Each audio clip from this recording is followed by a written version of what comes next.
Bonjour à toutes et tous.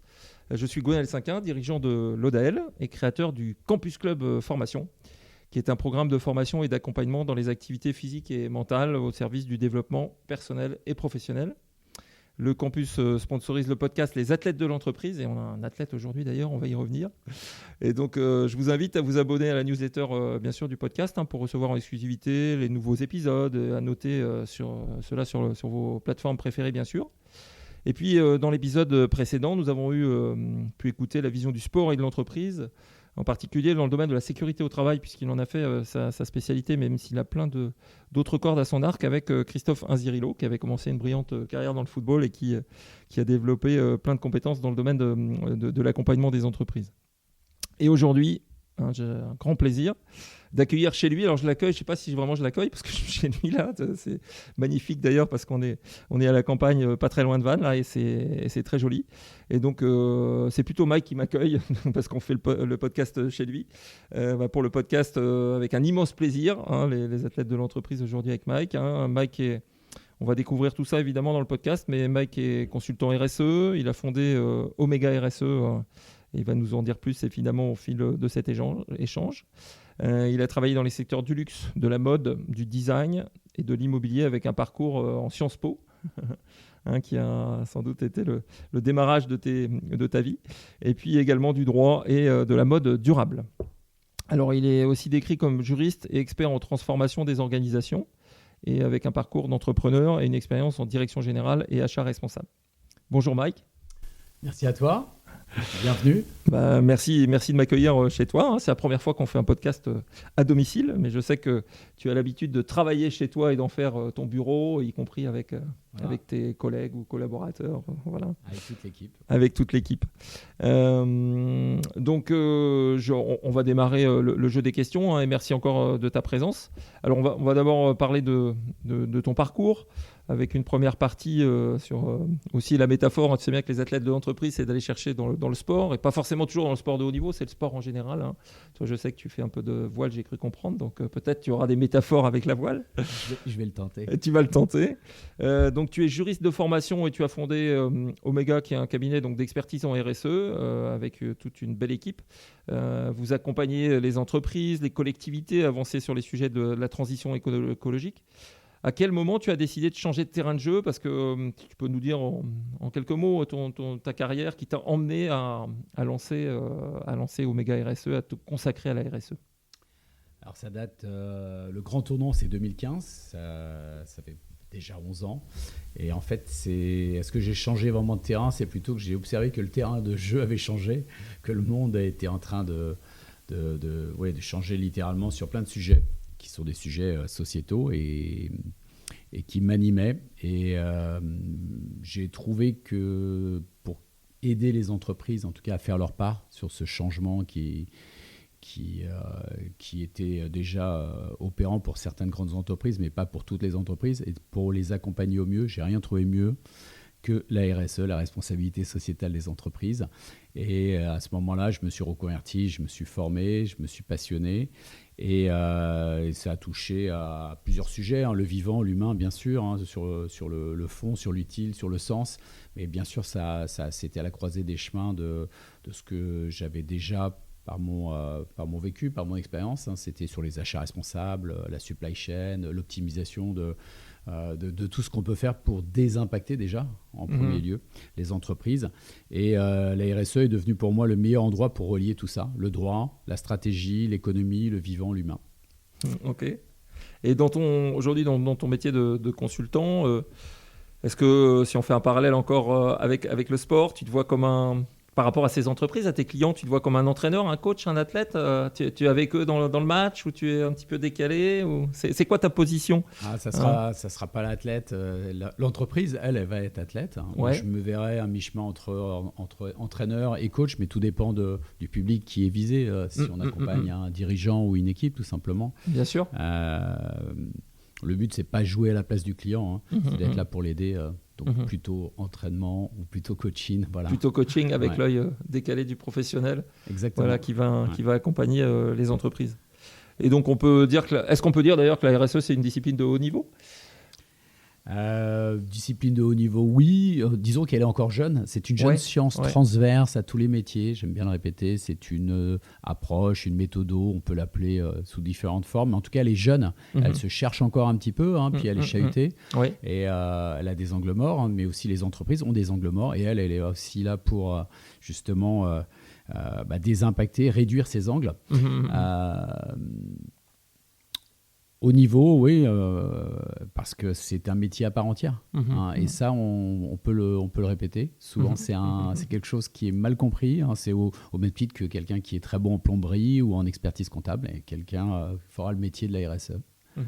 C'est un métier. Donc, on peut dire que c'est une discipline quasi de haut niveau. Allez, on peut dire ça. Alors, elle est souvent, malheureusement, sans doute perçue comme une contrainte réglementaire, la RSE. Et toi, tu l'as décrit comme une nouvelle gouvernance stratégique. Ça rentre dans la stratégie de l'entreprise. Et comment tu arrives à convaincre un dirigeant que c'est une discipline à maîtriser et pas une case à cocher, quelle que soit la taille de l'entreprise, j'aurais tendance à dire, parce que de la petite, la moyenne, la grande entreprise, on a tous un impact, on a tous sur ce domaine-là du sociétal, on a des choses à faire, mais comment tu arrives à convaincre ? Pour convaincre un dirigeant particulier,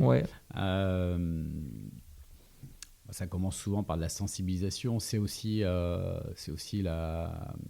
première pierre pour toute démarche, et que la personne qui va embarquer, en tout cas du côté de l'entreprise, va comprendre l'intérêt sociétal, l'utile, le sens de ses activités. Je pense qu'une bonne question à se poser tous les matins pour toutes et tout chef d'entreprise, c'est est-ce que mes activités ont un sens qui va porter responsabilité, en tout cas en quoi mes activités vont contribuer à un monde meilleur, que ce soit pour l'environnement, la planète, ou tout simplement pour l'homme et le vivant. Ça, c'est la grande question. À partir de ce moment-là, déjà, il y a un grand pas de franchi, et ensuite, il va falloir embarquer toutes les équipes qui, pour la plupart, sont déjà assez sensibilisées. Il y a toujours une appétence. Le public, on le voit bien, même dans les stats aujourd'hui, l'immense majorité même des Français, si on reste en France, sont très sensibles à ces sujets, et de plus en plus.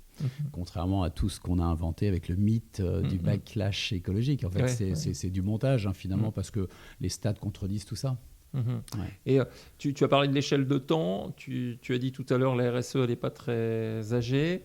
C'est une double question dans ma question. L'échelle de temps, justement, elle est vieille de combien d'années, cette RSE, et combien de temps il faut pour déployer ça dans une PME qui est le cœur, je sais, les PME, il y en a beaucoup plus des grandes entreprises. Donc voilà, ma double question. Combien de temps pour déployer et l'âge de cette RSE ? Alors, ma version, l'antichambre, ça serait 2000 avec le pacte mondial, mais on va se poser sur la norme, en fait, les lignes directrices de l'ISO 26000, 2010. Donc, si on prend 2010, nous sommes en 2026. D'accord. Alors, on va le dire comme ça. C'est une jeune adolescente qui se cherche encore, qui aussi, soit dit en passant, a une maladie chronique qui s'appelle le greenwashing, mais elle a aussi d'autres pathologies. Et une fois de plus, elle est jeune, donc il faut l'aider. Elle a en principe d'amélioration continue. Une fois de plus, elle est transverse à tous les métiers. Elle touche énormément de sujets, tous les sujets sociétaux, de gouvernance, d'éthique, de bonnes pratiques, d'écologie, d'environnement, bien sûr, en premier lieu, et puis tous les sujets sociaux, de droits humains. Après, pour la temporalité d'une mise en démarche, on va dire comme ça, pour une entreprise qui partirait de zéro, le tempo idéal, c'est une reconduite sur 3 années, c'est-à-dire le temps pour faire un bon reporting et pouvoir le comparer d'une année à l'autre. Donc N-1, N-2, c'est toujours l'idéal. Là, on rejoint un peu l'esprit des états financiers. Pour autant, là, on est dans l'extra-financier. Oui, bien sûr. Donc voilà, pour te donner quelques indications. Quelques éléments. Sachant que l'extra-financier, justement, devient obligatoire à une certaine taille d'entreprise. C'est-à-dire qu'on ne parle plus que du bilan, mais on demande aussi du bilan financier pour le coup, mais aussi on parle du bilan extra-financier qui est complètement au cœur de la RSE. Aujourd'hui, oui, selon la taille de ton entreprise, tu vas être soumis à certaines obligations, et quelquefois, ce sont des obligations de reporting RSE. Au-delà des 1000, en tout cas avec la CSRD. Au-delà des 1000 salariés, c'est salariés, ça. Ok. Tu as formé plus de 300 participants, donc c'est beaucoup, au métier de responsable RSE. Donc il y a plein de petits Oméga RSE sourcing, on va dire ça comme ça, je ne sais pas, que tu as formé peut-être dans différents organismes. Mais Qu'est-ce qui distingue les entreprises qui tiennent en distance? Parce que, ok, tu vas les accompagner avec ta démarche de consulting pendant un certain temps, et c'est bien toute la démarche d'ailleurs. C'est la même chose dans le domaine de la formation, on accompagne, voilà, et puis à un moment on lâche les brides. Alors qu'est-ce qui fait que ça peut continuer, et qu'après le premier effort très accompagné par toi et tes équipes, qu'est-ce qui fait que ça va durer dans le temps? On peut mettre ça en forme de strate, sensibilisation en premier lieu, on vient d'en parler, formation, effectivement, j'ai eu la chance de créer un parcours en particulier avec la maison Lefebvre Dallos Compétences, qui est une belle maison, et d'autres organismes de formation, et aussi effectivement avec l'équipe Omega RSE, où je ne suis pas le seul aussi à être formateur, de former avec un parcours métier, et ça a été l'occasion depuis 6 ans de suivre aussi ceux qui ont pris ensuite la posture métier, d'être responsable RSE. Responsable RSE. Souvent des reconversions d'ailleurs. D'accord. Et de les rappeler au fil de l'eau par la suite, de prendre des nouvelles et de voir un petit peu comment leur prise de poste évolue. Et c'est assez intéressant d'ailleurs.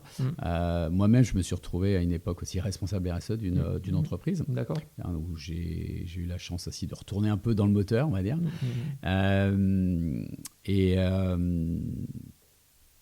Là, j'ai perdu le fil. Alors, qu'est-ce qui fait tu parles de l'accompagnement que vous avez fait de ces responsables RSE. Qu'est-ce qui fait qu'un responsable RSE, plus il a été accompagné et qui réussit? Qu'est-ce qui va faire qu'il va trouver sa place dans l'entreprise?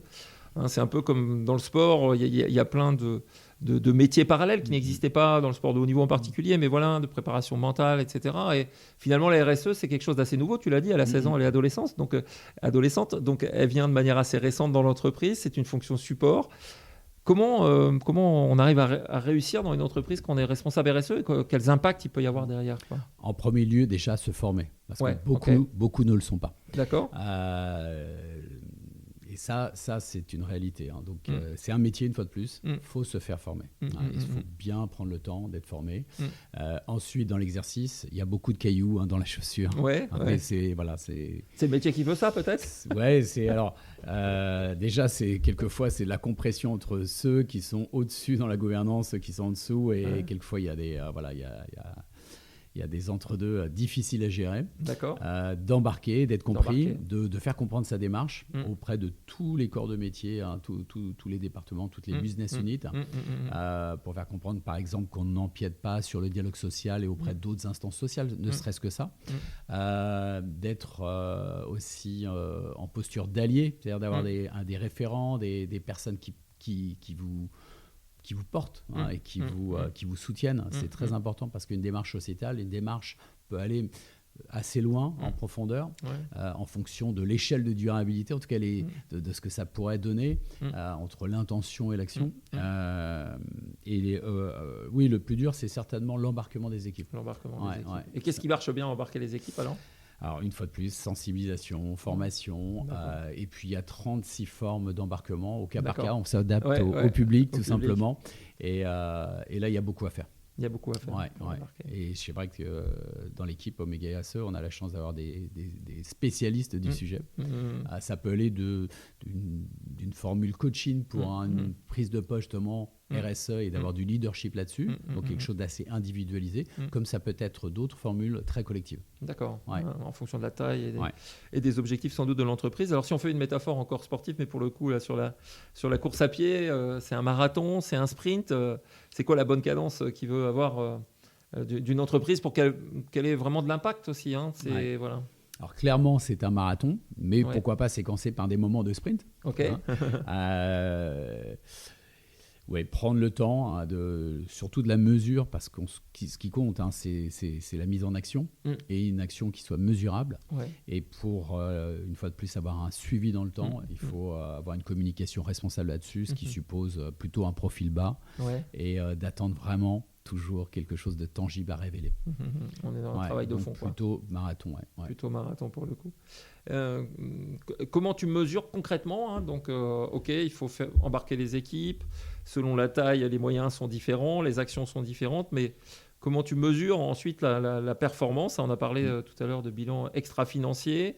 Voilà, est-ce que là on fait un parallèle avec le chrono, toujours dans la course à pied. Est-ce qu'il y a, voilà, qu'est-ce que tu auras à dire dans les choses concrètes, on va dire, à évaluer en entreprise? Alors, on peut s'asseoir sur les normes qui existent. Ça peut être des normes opérationnelles qui accompagnent certains textes quand on est soumis, et même aussi des normes volontaires. Donc, autant s'en servir. Il y a déjà beaucoup de matière. Et puis, en plus, ça, aujourd'hui, c'est un travail de cohérence. Ça permet d'être assis sur quelque chose de stable, qui fait référence, et non plus, comme on l'a vu pendant de nombreuses années, en tout cas, c'est d'avoir 36 référentiels qui sont souvent des référentiels qui vous sont donnés par des donneurs d'ordre, donc tout est confus, même s'il y a pas mal de choses qui se ressemblent. Donc déjà, commencer par là. Quels sont les attendus, ceux qui sont ancrés, comme ça au moins on ne s'égare pas. Et puis après, si vous voulez aller plus loin pour une démarche avec de l'image, un peu de réputation, en tout cas par rapport à ce que vous faites, quelquefois c'est bien de se le faire reconnaître d'une certaine façon. Donc là, il y a 36 formules aussi, peut-être un peu trop. Mais pour faire valoir son engagement. Faire valoir, ça peut être de processus au-delà de l'évaluation, de labellisation par exemple. D'accord. Ok. Certification. Ok. Qu'est-ce que ça apporte directement aux gens alors, dans l'entreprise, tu vois, Est-ce qu'il y a des compteurs qui mesurent ça, l'apport direct aux personnes dans l'entreprise, il y a la performance écologique tout est normé aujourd'hui dans ces textes, dans ces normes qu'on appelle les standards en anglais. Effectivement, il y a tout. Un simple exemple, on va mesurer le nombre de fois où la gouvernance, par ses formes qui sont différentes, ça peut être un CODIR, un CA, un COMEX, ont abordé tel ou tel sujet, qui sont des sujets sociétaux, donc qui ne sont pas des sujets commerciaux ou financiers. Donc, et on va regarder précisément. Dans l'ordre du jour ou le compte-rendu. Exactement. Ouais, est-ce qu'on a parlé de RSE? Est-ce que c'est un sujet qui est mis régulièrement sur la table lors des rendez-vous managériaux, quoi? Ça, c'est un exemple parmi tant d'autres. Quoi. Alors, donc, vous accompagnez les entreprises à évoluer vers des modèles respectueux des limites planétaires, c'est le fondement même, et créateurs de valeurs mesurables. Mais comment concilier la rentabilité économique et l'exigence environnementale dans la tête d'un dirigeant? Il y a le court terme, le moyen terme, le long terme. Alors, je ne sais pas trop quoi dire de ça, mais... alors déjà, premier postulat de départ, ça c'est la théorie de la RSE, on ne remet jamais en question la profitabilité d'une entreprise. Ça c'est la RSE n'est surtout pas l'ennemi de la rentabilité, bien au contraire. Ça c'est l'étage 1 de la pyramide sociétale, on va dire comme ça. Et puis de rappeler justement sur ces sujets que la RSE aide à la sobriété. Donc si c'est la sobriété énergétique, bien évidemment, ça va réduire les charges. Si vous êtes sur une stratégie bas carbone, vous allez réduire l'exposition à des risques. Les achats responsables vont sécuriser les approvisionnements, vont fiabiliser aussi les fournisseurs. La marque employeur, l'enjeu RH, attraction, rétention des talents, donc que du bénéfice. Bénéfice, où on peut dire performance globale qui va inclure donc, la partie financière par extension, mais c'est déjà l'extra-financier qui va induire le financier, donc tout est positif, tout est bon à prendre. Et une gouvernance aussi claire va rassurer les banques, les clients et les partenaires. Quand vous arrivez avec un reporting RSE dans les mains devant votre banquier pour lui demander un crédit pour une nouvelle installation, par exemple, vous allez bénéficier non seulement d'un sourire de votre banquier, ce qui est déjà pas mal. Ce qui est rare. Voilà, il est content, vous lui amenez de la matière. Donc c'est la fameuse notation ESG. Mais déjà, c'est de montrer qu'on a des garanties. Et qu'avec ces garanties, elles vont se transformer en meilleur crédit, par exemple. Donc, si je comprends bien, il y a un vrai impact dans ce que tu dis aujourd'hui. Si effectivement les compteurs RSE sont pilotés, on va dire de manière précise, parfois par rapport à des normes. En tout cas, souvent par rapport à des normes, on va dire, d'ailleurs, plutôt. Elles sont là pour aider. Et ça va avoir un impact sur ta négociation avec ton banquier si tu vas acheter une machine à agrandir ton usine. Clairement. Voilà. L'assureur, le banquier, tout ce qui relève des investisseurs. Il faut voir la durabilité, donc la RSE, comme un facteur de pérennité et de profitabilité. D'accord. C'est un sujet où on ne va pas faire moins d'économies, mais on va faire une économie qui déjà est sans impact et qui va durer dans le temps. Il faut le voir aussi comme ça. Ok. Comme tu sais, je fais souvent des parallèles avec le sport, les équipes et le travail d'équipe en général et la collaboration. On l'a dit tout de suite avant, c'est embarquer les équipes. Et c'est quoi la bonne méthode pour créer un collectif autour d'un projet de transformation durable?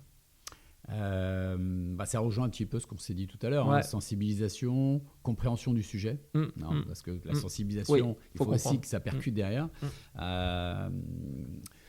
Là, on rejoint un poncif, mais comprendre pour agir. Donc, si on est bien sensibilisé, qu'on a bien compris, on va mécaniquement aller à l'action. Et ça, c'est chouette. Ça, c'est la première chose. Donc, beaucoup n'ont pas encore compris que la RSE, une fois de plus, c'est un vrai métier avec de la méthode. C'est une science avec une boîte à outils dédiée. Et les experts en RSE vont sortir les bons outils au bon moment sur le déroulé de la stratégie. Et partir aussi souvent du réel, c'est-à-dire de la supply chain par exemple, ou du cœur de chaque métier. C'est très important. Il faut aller au-delà aussi de tout ce qu'on peut attendre, d'être juste dans l'intention, une grande messe annuelle ou des ambitions qui ne sont pas passées à l'action ou tout ce qui n'est pas mesurable. Voilà. Non, ça, il faut mesurer. Il faut mesurer. Et le rôle du collectif.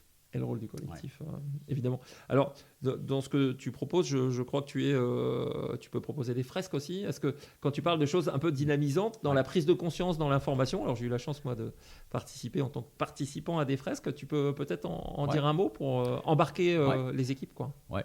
Alors ça, c'est parmi les outils de sensibilisation. Dans les grands classiques ateliers, il y a les fresques, et les fresques portent sur tous les sujets sociétaux. Je crois qu'aujourd'hui, à la grosse, on doit être sur une centaine de fresques. On va en retenir une centaine de fresques différentes, quoi. Des fresques de ci, de là, de la forêt, de l'eau, 36 formes. On va dire qu'il y en a une bonne douzaine qui sont très valides parce que très consolidées par l'expérience, par la pratique. Donc, une bonne douzaine, voire peut-être une quinzaine, sur lesquelles nous, on travaille depuis déjà 6 ans. Précurseur, presque. Et puis la chance d'avoir dans l'équipe des gens qui animent professionnellement avec beaucoup de récurrence, mais qui sont au-delà d'être animateurs, qui sont formateurs, voire même instructeurs. Donc on a une équipe très capée sur le sujet. Et on porte les principaux sujets, climat, numérique, biodiversité, etc. Ok. Je crois que c'est un bel... Enfin, moi, pour avoir participé à la fresque du numérique responsable, celle il y a eu aussi l'atelier Convergence, auquel j'ai participé. On anime aussi dans le Grand Ouest. Je crois qu'on est assez pionniers là-dessus, parmi les premiers. Il y en a 2 dans l'équipe qui l'animent. Un atelier qui est plutôt... qui va essayer de montrer à l'entreprise. Alors moi, je pense qu'il s'adresse idéalement à des codires, par exemple, pour trouver un équilibre parfait entre pérennité, durabilité et la profitabilité, c'est-à-dire le moteur quand même financier, sûr, le moteur financier. mais de durer dans le temps, avec l'esprit de la robustesse, qui est le concept le plus parlé en ce moment, depuis un an, on va dire, le plus échangé. Donc, les principaux ateliers sont des fresques. Enfin, il y en a beaucoup, en tout cas, sur chaque sujet. Ça, c'est intéressant. Et puis, nous, on a créé aussi sur mesure des ateliers signatures qui, quelquefois, partent du constat que certains ateliers sont trop lourds ou certaines fresques peut-être un peu trop scientifiques pour certains types de publics. Donc, on les a allégés, revisités. Et on a créé nos propres ateliers aussi chez Omega. C'est très collaboratif pour le coup. Et ça prépare le terrain à la réflexion et faire monter les compétences des gens sur les sujets. Alors, est-ce que ça t'arrive carrément de recadrer un client dans sa démarche RSE qui ressemble à du greenwashing ou qui a un vrai engagement? Est-ce que tu as eu cette occasion-là ou d'avoir peut-être même de la tension avec certains clients parce que oui, bien sûr. Ça peut arriver, quoi. Avec tact. Avec tact. Mais tu es quelqu'un de tact, donc je ne suis pas surpris. Non, clairement. Je ne suis pas surpris. Le but, ce n'est pas de les aider à avoir de la décoration pour la communication, on va dire. C'est de les aider à avoir surtout de la crédibilité, de sécuriser justement cette communication qui se veut être responsable. Quand on parle de communication en termes RSE, on est sur le sujet de la communication responsable, qui n'est pas la communication classique, j'ai envie de dire.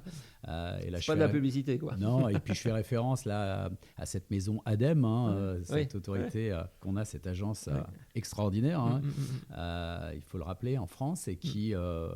est une véritable encyclopédie sur tous les sujets, en tout cas surtout sur le pilier environnemental, et qui publie un guide de la communication responsable. D'accord. Et je vous invite à aller jeter un œil. Téléchargeable sans doute sur leur site, ce qui est le cas souvent avec l'ADEME. Version payante, mais ça vaut la peine. Ça vaut la peine. Et puis une version gratuite par contre sur un autre livrable qu'ils ont qui est sur le greenwashing. D'accord.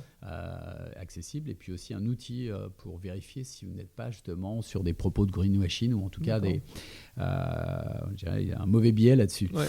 C'est de l'auto-évaluation si je comprends bien. C'est un outil. C'est chouette. C'est super. Donc, de rappeler une fois de plus que le greenwashing c'est dangereux, c'est contre-productif et en RSE on doit lutter contre ça perpétuellement contre le greenwashing. Super. Si on parle du futur et puis des réglementations, une première question. Là, il nous reste encore 2 ou 3 questions avant de passer au portrait pile ou face. Alors, avec les nouvelles directives européennes, CSRD, devoir de vigilance, la RSE devient obligatoire pour de nombreuses entreprises. Est-ce une bonne ou une mauvaise nouvelle pour ceux qui sont engagés de longue date ? Excellente nouvelle. Excellente nouvelle pour plein de raisons. Alors, on ne va pas pouvoir tout évoquer. Une des raisons que je préfère, c'est par exemple, grâce à ces nouveaux textes, CSRD et sa petite sœur, la VSME, et d'autres textes, le SFDR, effectivement, sur le devoir de vigilance également, et d'autres. Les bonnes nouvelles, c'est que depuis que la RSE existe, depuis, on va dire, une bonne quinzaine d'années, c'est un peu la jungle, c'est un peu le Far West. On est sur la durabilité qui permet d'ouvrir plein de portes avec plein d'acteurs. C'est un peu l'Eldorado, mais ce grand bazar méritait un bon coup de ménage. Et ces textes viennent faire le ménage, tant attendu, et en particulier justement pour avoir de la cohérence sur les informations de durabilité, sur les états de durabilité, pour que tout le monde parle le même langage, qu'on puisse se comparer les uns les autres.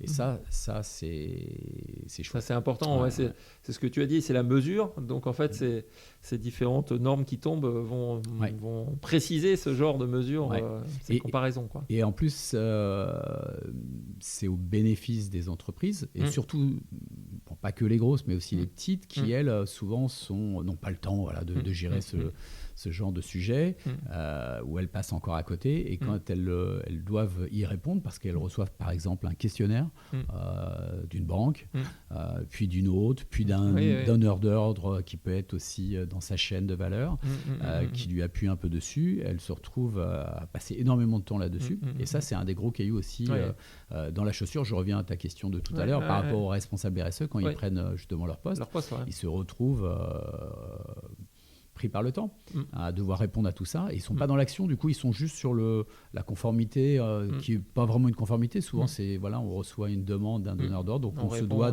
d'aller répondre. Et les textes font le ménage là-dessus.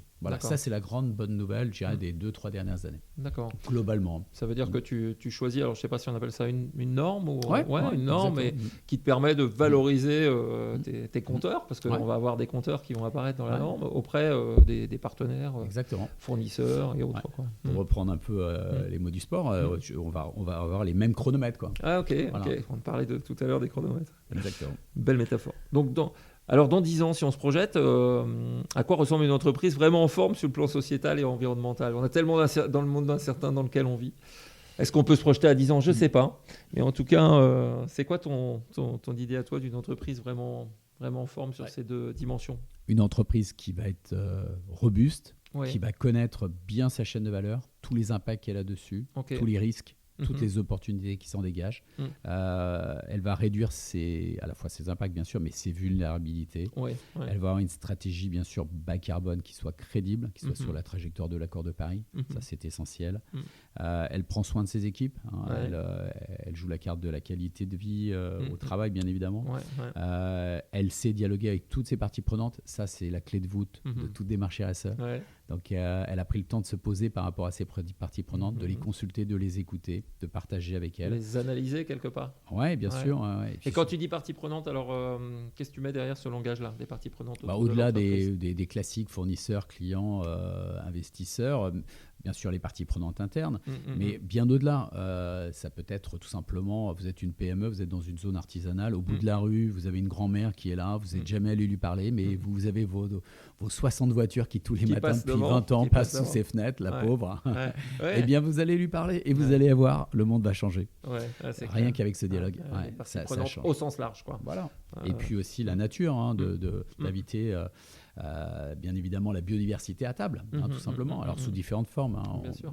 Là-dessus, on peut ouvrir un grand chapitre, mais bien évidemment de la considérer. C'est très important. Donc, savoir dialoguer, faire sa part, participer idéalement à une économie qui se veut régénérative, et puis de comprendre que la performance, elle ne va pas se mesurer qu'à court terme, et puis de quoi on parle quand on parle de performance. Parce qu'il y a 36 formes. Vous l'aurez compris, là on est sur une performance qui se veut plutôt sur l'engagement sociétal. Et donc, dans 10 ans, une entreprise surtout qui sera capable de durer et qui existera encore 10 ans grâce à tout ça. Mais c'est vrai que la RSE, elle permet d'avoir une anticipation des risques nativement. Et ça, déjà rien que ça permet d'avoir de la résilience. On l'a vu lors d'épisodes comme la Covid, on avait des stats là-dessus. Bien sûr. Et on voyait que celles qui avaient déjà adapté un modèle de responsabilité sociétale était beaucoup plus résiliente que les autres. Bien sûr.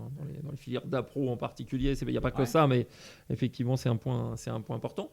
Alors, il y a des dirigeants qui vont écouter le podcast. Et c'est quoi, si tu n'avais qu'un seul conseil à un dirigeant qui veut passer, toujours dans la métaphore de spectateur à athlète de la RSE, serait quoi ? Alors on se pose, on discute. Idéalement, on fait un diagnostic, même si l'entreprise est déjà très avancée sur le sujet. Un petit diagnostic de maturité, là où on en est aujourd'hui, c'est toujours positif. C'est comme un bilan médical, j'ai envie de dire. Il n'y a jamais le mauvais moment pour en faire un. Tout à fait. Parce que sans diagnostic, on va souvent passer à côté des sujets où on va avoir quelque chose de sympathique mais dispersé. Et là, on va pouvoir reconstruire ou construire une trajectoire. Soit tout démarrer ou tout améliorer. Et en sport, on ne se prépare pas à un entraînement sérieux sans connaître sa condition physique. En RSE, on peut, il faut démarrer par un... On peut dire que c'est pareil. Et donc, de voir les forces, les risques, les opportunités, etc. Ok.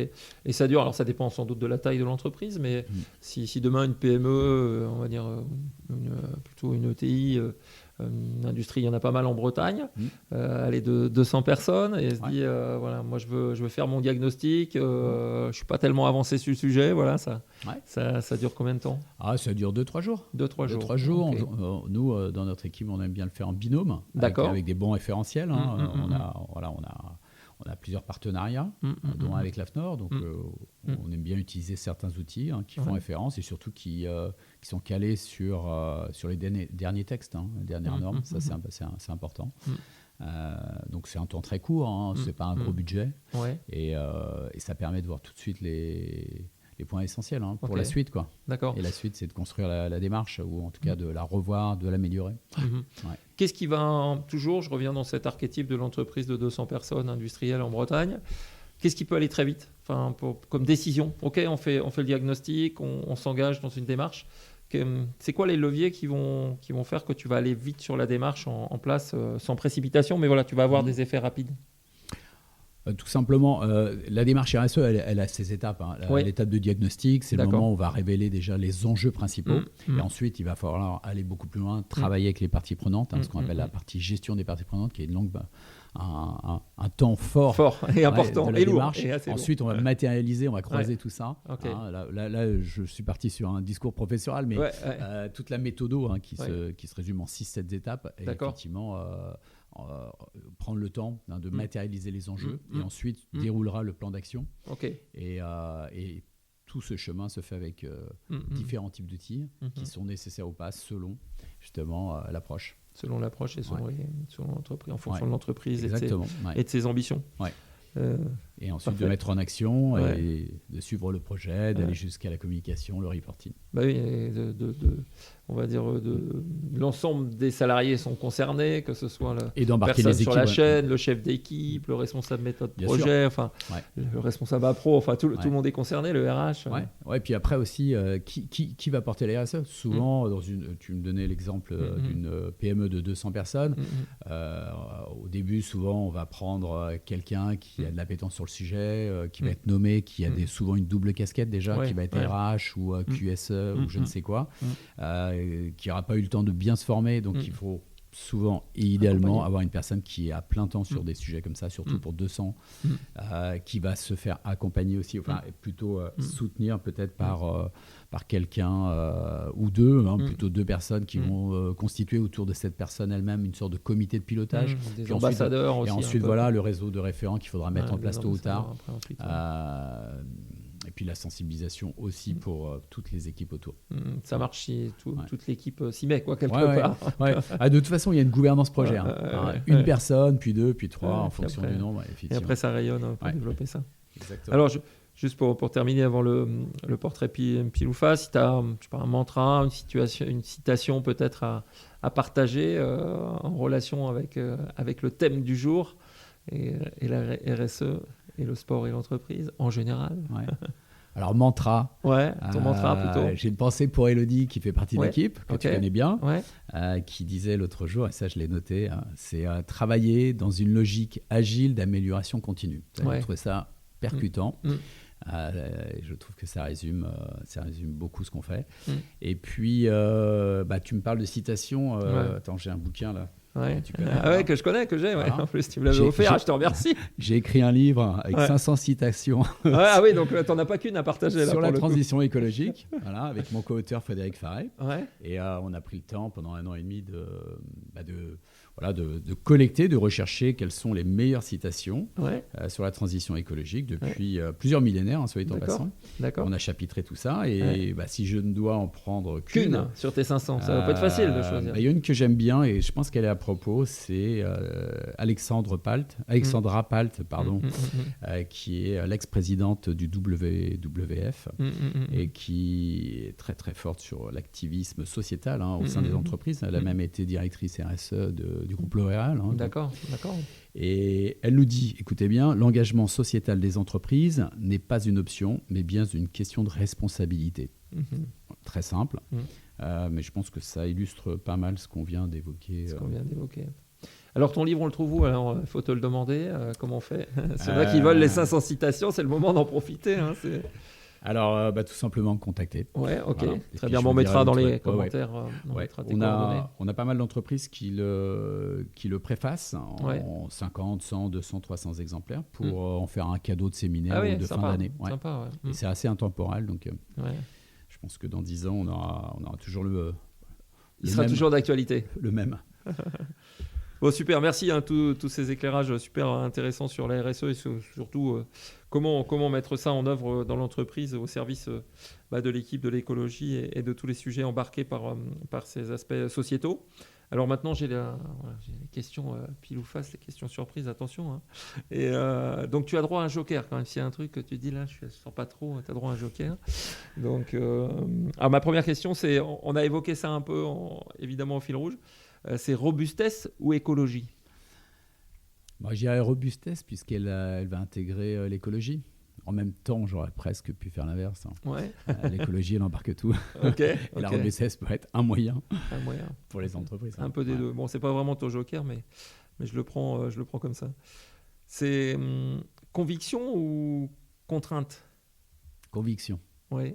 Parce que engagement. Ok. Ce qui est très important en RSE, et ça, je me permets de... Là, tu me tends une perche. J'aime bien dire qu'il faut être aligné professionnellement, mais aussi, si possible, de l'être aussi par ailleurs, c'est-à-dire dans la vie quotidienne, personnelle. Dans la vie quotidienne, exactement. C'est une démarche globale. Révolution ou évolution? L'un va de l'autre. Là, c'est pas facile. Souvent, on voit le R entre parenthèses. C'est pas très loin. Je pense qu'une révolution amène une évolution dans tous les cas. C'est ton joker, alors on va dire c'est ton on va joker. dire c'est pour mon joker. Ok, attention, t'en as qu'un. Consultant ou militant? Les deux, mon capitaine. Les deux, alors, tu peux pas dire les deux à chaque fois. Alors. Non.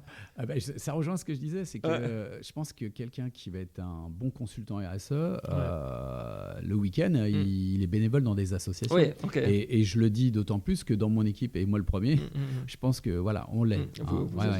On mouille le maillot, on fait des fresques pour des écoles, personnellement, j'ai plein d'engagements associatifs et j'en suis très content. Ok. Bravo en tout cas pour ces engagements. Normes ou culture? Je préfère le côté culture. Le côté normes, c'est toujours un peu... Même si tu es dans la RSE, alors. Il en faut, mais on n'a pas Il en faut. Ouais, puis en plus, je suis juriste. Moi, donc, c'est vrai. J'aime bien les textes, même si les normes ne sont pas des obligations en tant que telles. Mais je dirais plutôt sur le côté culture. La culture de l'engagement me parle plus que quelque chose de contrainte, normative ou je ne sais quoi. Évolution culturelle aussi de nos mondes. On l'a évoqué tout à l'heure, mais c'est greenwashing ou green wishing? Je préfère le green wishing, manifestement. On est d'accord. Avant-dernière pour la route, urgence ou patience?